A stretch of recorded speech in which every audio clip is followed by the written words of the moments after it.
please.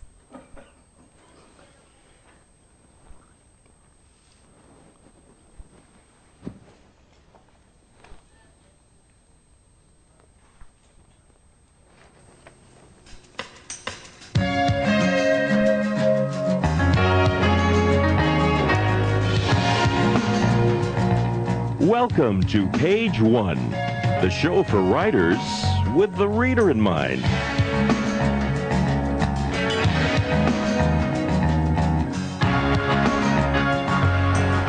Here's your host, Zita Christian.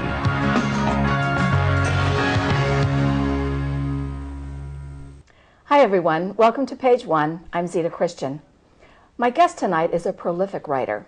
She has written books that have elements of paranormal, of urban fantasy. She has also written comics with a dark streak. She has come here from New York to be with us on the show tonight. Please welcome Alisa Sheckley Kwitney. Alisa, thanks for being on the show tonight. Thank you for having me. So many things to talk about. I think one of the first things is to note that you write under two different names, Alisa Sheckley, Alisa Kwitney. Mm-hmm. And a lot of the writers that I know do write under a pseudonym, mm-hmm. but not necessarily writing under two different names. So why two names, and is there a difference in a book by Alisa Sheckley as opposed to a book by Alisa Kwitney? It's because of my split personality that I needed to. No, it's interesting. As Alisa Kwitney, I started out writing women's fiction, basically, and some of it, sort of more humorous and capery, and some of it a little darker. And in comics, I'd always done what I guess you would call dark fantasy. So I'd done different things as Alisa Kwitney. But when I wrote a very peculiar werewolf book, before werewolf books were sort of, all over the place, yes. and people were a little nonplussed, I think is the word. They sort of said, well, that's not what you do. For me, it seemed very much the sort of book I did, because it was about a woman and a marriage and, lycanthropy as a sort of STD. But I think there was this sense, my agent and my editors felt that this might confuse my readers, so they suggested that I take another name for it. But I wanted a name that I felt connected with. Sure. I thought it's too much work for me to write books, and then I'll see some other name and it won't feel like me. So kind of like when I dyed my hair really blonde, and I saw pictures and I thought that's some other, no. Interesting. So I was born Alisa Sheckley. My father was a science fiction writer, mm-hmm. and I felt a little guilty going back to it. Kwitney's my mother's maiden name, because my father had his own reputation, but I figured at that point I'd published enough, and so that, hopefully it was not such a terrible thing. So so that's how the werewolf books became mm-hmm. Alisa Sheckley's. So there is definitely a difference. Now, when you are writing, do you have a preference, or does it kind of depend on what you're interested in writing at the time? Yeah, I mean, I don't start out thinking, which of my two selves deserves to go out and have fun. Mm-hmm. Although that would make an interesting novel, yes. actually. But no, I sort of think about what story I want to do next. And I think because I always do, I think a lot of my work is sort of a hybrid of different things. So I'm working right now on one novel that's a ghost love story. Oh, tell me about that.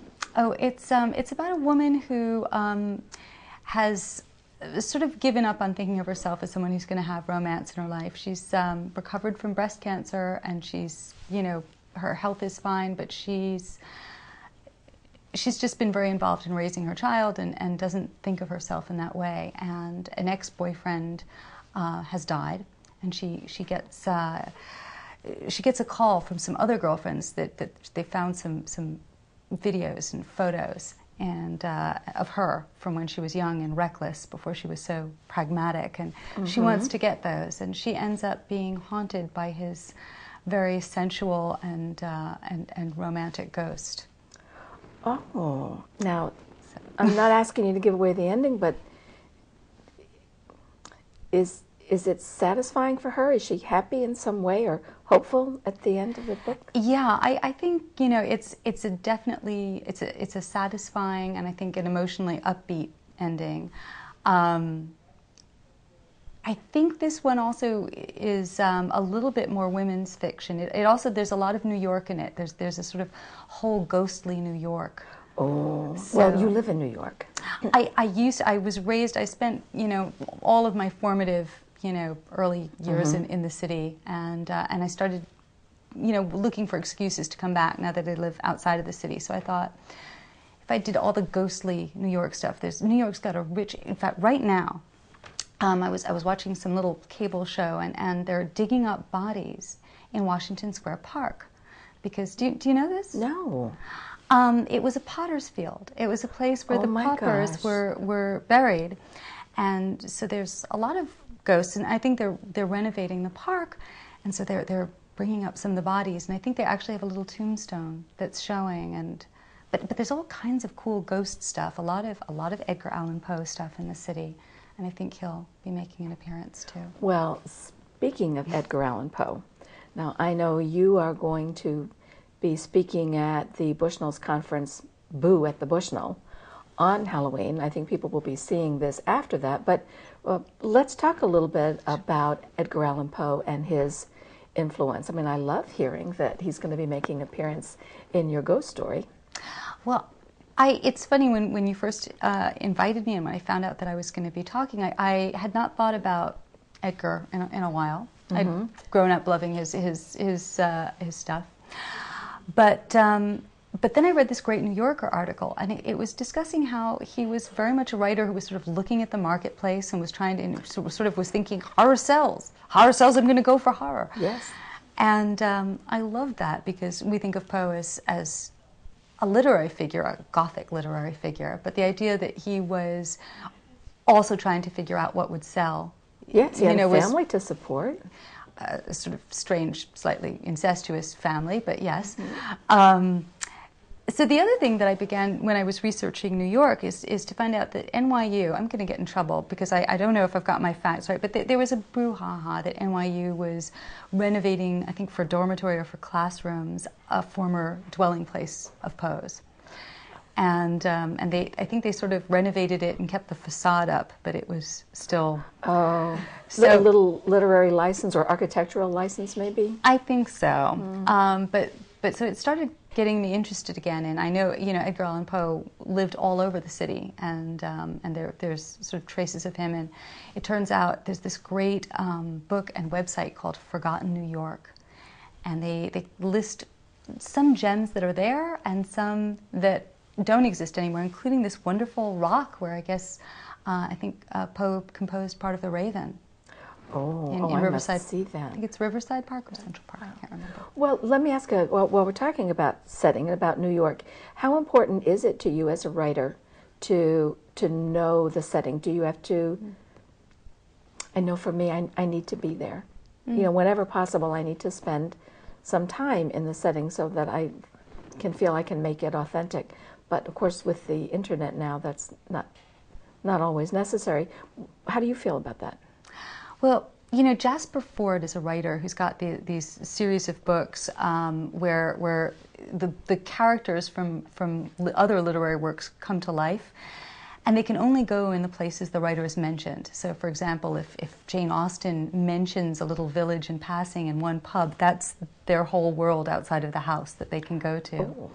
And I sometimes feel that you are responsible as a writer, as if your characters were real people, for how solidly you built your world. And if you know stuff that you don't end up putting in the book, but you've figured it out and you know the history of the place and the feel of the place, if your book's set in winter but you know what it smells like in spring, I feel like that informs everything. And your characters get to feel like they've got more of a three-dimensional life on the page. I agree with you. I find, too, when I teach the basics of writing popular fiction and we focus on setting, I do some exercises where, you know, we're looking at various pictures, settings, and then asking the students to think about what will this look like 12 hours from now, a week from now, 6 months from now, 10 years from now, because it does force you to think about, and what did it look like in the past? Because the setting is not static, just like the plot should not be static. I think this is true, and I think the same sort of holds true if you're creating a fictional place, which, is also a great way to go, but to really to know it intimately, to know all kinds of things about it that perhaps don't end up on the page. So I don't think you need to have been in the place if you can really know it. But I think that if it is a place that exists in the real world and can be visited, then ideally it should be. That said, I think my father set some really good scenes in Egypt and places he had not been. And he was all, I got a phrase book and I looked in some, so he took a lot of license that way, and it worked for him. Well, and I think too, sometimes the most important thing is the story. You have the characters in the story. I want to get back to something that I know you're going to be talking about at the Bushnell tomorrow, that whole idea of how horror has evolved in books, in what we read for pleasure, and with a bit of a focus perhaps on some of those otherworldly creatures. So could you tell us a little bit about, let's talk about the evolution of vampires. Well, I thought about vampires because I think horror started out being more pure horror, and then it began to evolve and crossbreed with other genres. And I think, the reason, as this is all, my opinion, and I know I'm going to get lots of people saying, no, this is not right, but vampires basically started out being, ravenous fiends who could not, they had long, jagged fingernails, and they reeked of the grave. So they were not going to have urbane conversations. They were after, really one thing. So they were, I joke that they were kind of like teenage boys. But with, and I just discovered this when I was looking things up. I'm hoping I'm pronouncing this right, but I think it's Joseph Sheridan Le Fanu. My French is not good, but he created a vampire called Carmilla. That was one of her pseudonyms. She has a bunch in the book. And she was sort of this wonderful, sexy, seductive, and I think pretty clearly gay vampire. And she specialized in forming these sort of fierce attachments with other women. And I think this, from what I've heard, influenced Bram Stoker. I haven't spoken to him, so I don't know. But it seemed to be one of the influences that went into Dracula. And interestingly enough, some people are saying that probably it was also some of the fairy legends of the seductive, the whole seductive idea comes from some Irish, I think, fairy mythology, which is interesting to me because what's happened over time is that romance has sort of borrowed from these from these horror ideas, and so we've got a lot of seductive vampires and seductive fae. And there's been, more darkness and a hint of violence that's, sort of combined with the romance and with the redemption and the optimistic ending. Yes, and I mean, a perfect example are the Twilight, and all the other books, the Stephanie Meyer's books, and then you look at Anne Rice's, Vampire Lestat, and they're different. Yeah. They're certainly different. But you can see a more, I don't know if humanizing is the right word, but in some ways where I would read and go, I might recognize, I wouldn't be so totally surprised to run into someone like that. Of course, until you see the fangs and everything else, but they are more human. They're not the, reeking of the stench of a grave or with the fingernails this long. Yeah, when I started to figure out what I was going to talk about, I thought about how I think Anne Rice, I loved Interview with a Vampire. I did too. In 1976, I was completely addicted. And I was joking that she had, these sensitive, conflicted vampires who loved beautiful old houses. And my joke was, she'd made them gay. Yes. And she'd also introduced this sort of wonderful homoerotic component, which I think fed into my sense of vampires as being sexual in a way that was more creative and more, less I'm trying to think of the word, but you know, that there was something... Not stereotypically sexual? Well, you know, that vampire sexuality was like the sexuality of Georgia O'Keeffe's Flowers, you know, that it was yes. more, you know, removed from the biological function, perhaps, of procreating, you know, sort of, you know, eroticism more as an art form. And I think that went wonderfully with New Orleans and yes. So, but Anne Rice's vampires couldn't actually have sex, so they were very sublimated. I don't know if you remember, but there was you know, there was really sexy drinking of blood, but that was as far as it went. But yes, and then you know, and again, this is sort of my very crude version. I think that, you know, the writer Laurel K. Hamilton really popularized vampires who were, you know, nuanced and interesting and very, very sexual. In fact, metaphysically sexual. They were, you know, they could give you the kind of sex that would actually, you know, peel your face off and give you a new power. Which brought everything to a whole new level. Yes.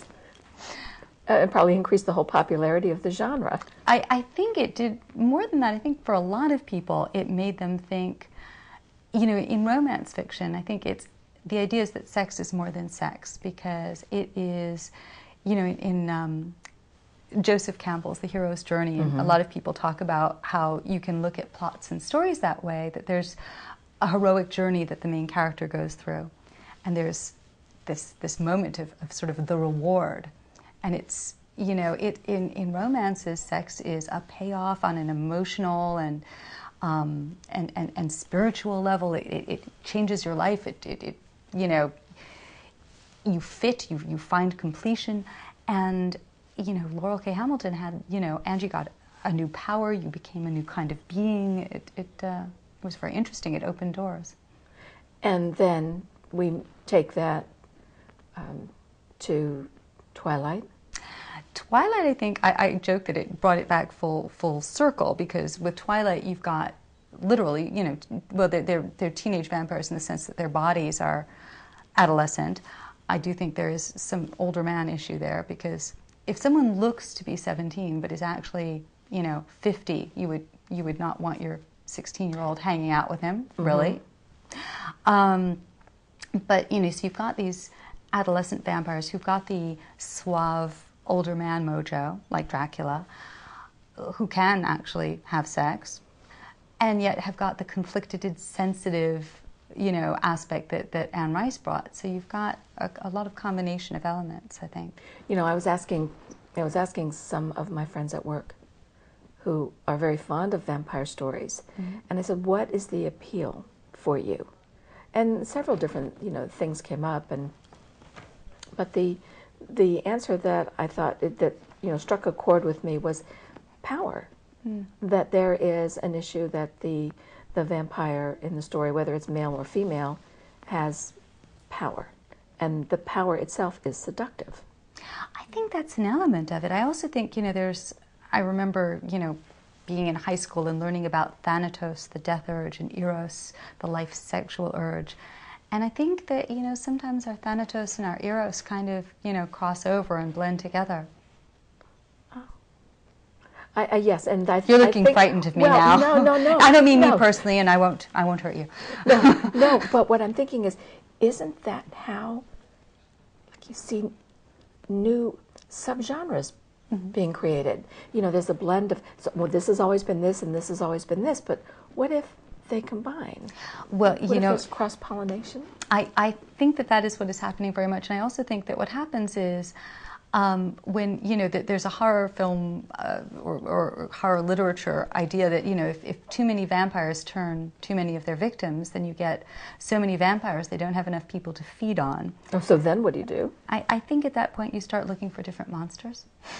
Well, I did hear somebody recently, this was, I think it was Dan Cohane was on. He's the co-chair of the New England Horror Writers Association. And he was talking about the idea that zombies appear to be the next wave of character. I think, well, first of all, I have to say I've always been very, very fond of zombies. But their appeal is different, and I don't think what you're going to see are zombie heroes romancing the heroine.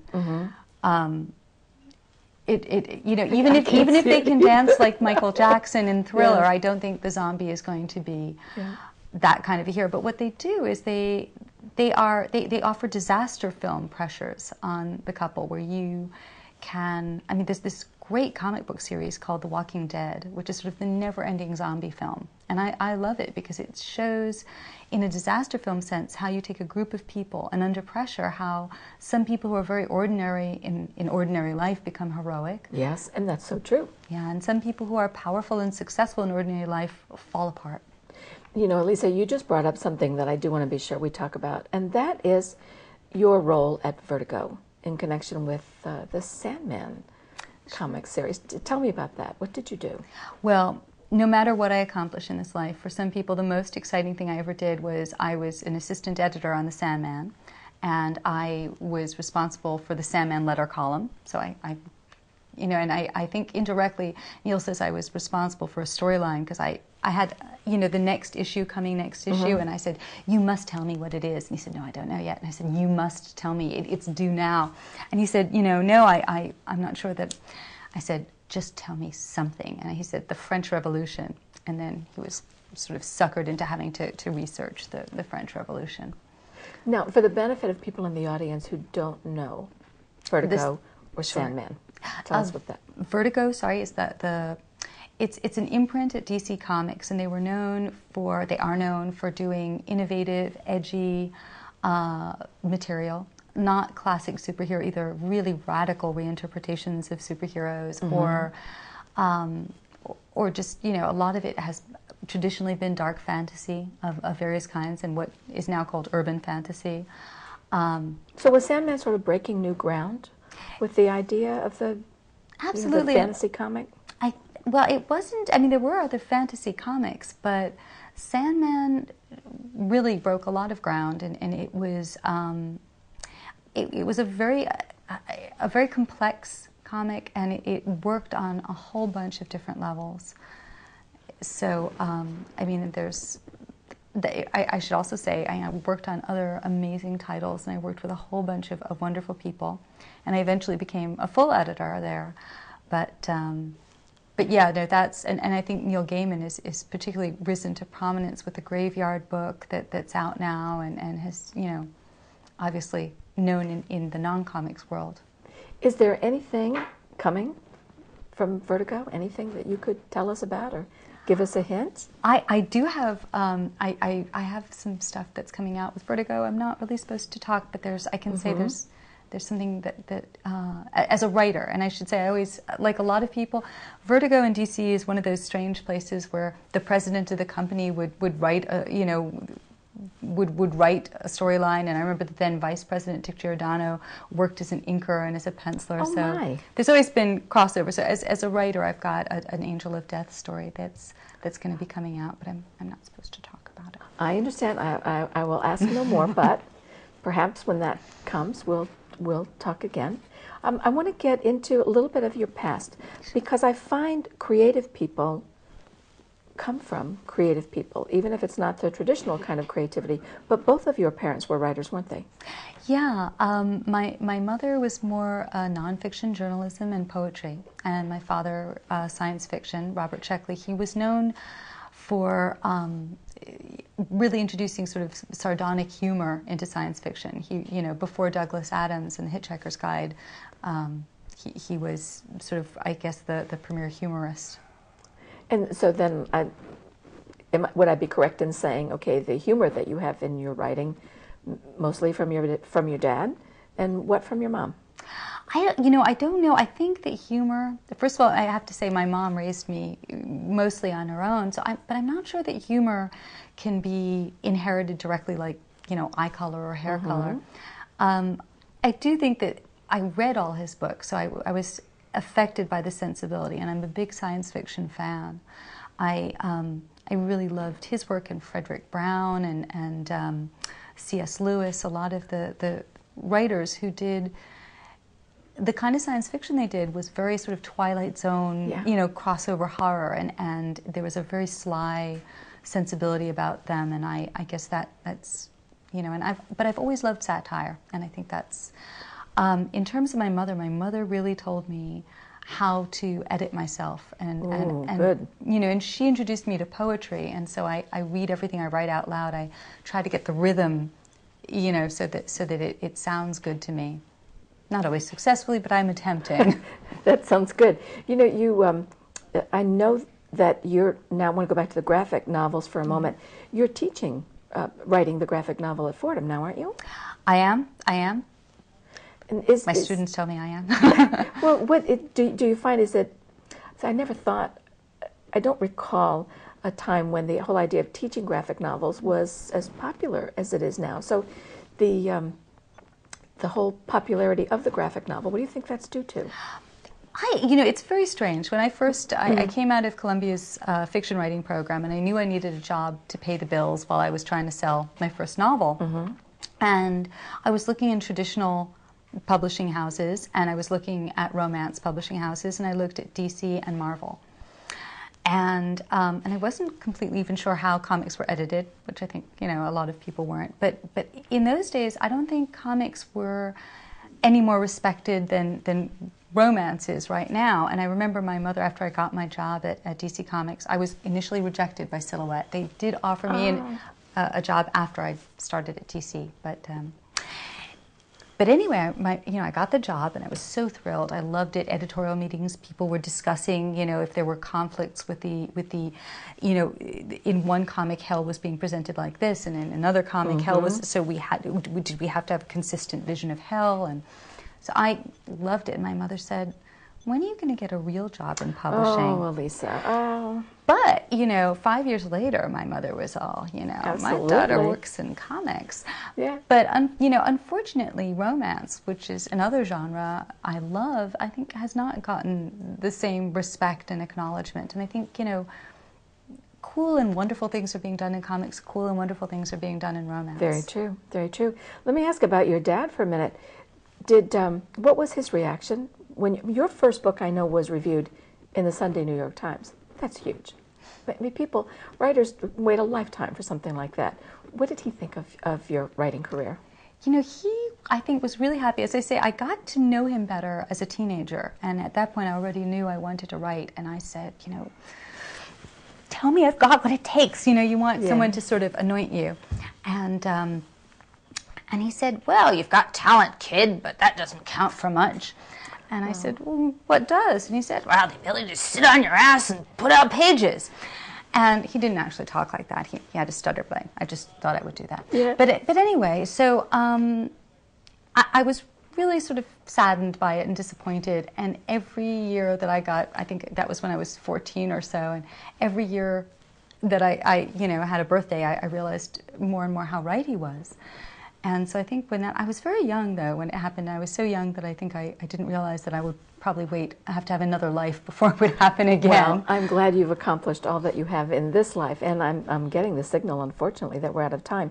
Thank you very, very much for being on the show and sharing all this with us.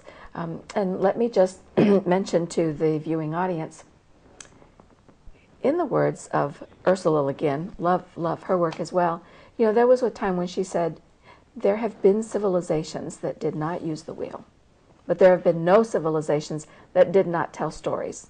So find your story and find a way to tell it. And do join us again next time. Thank you.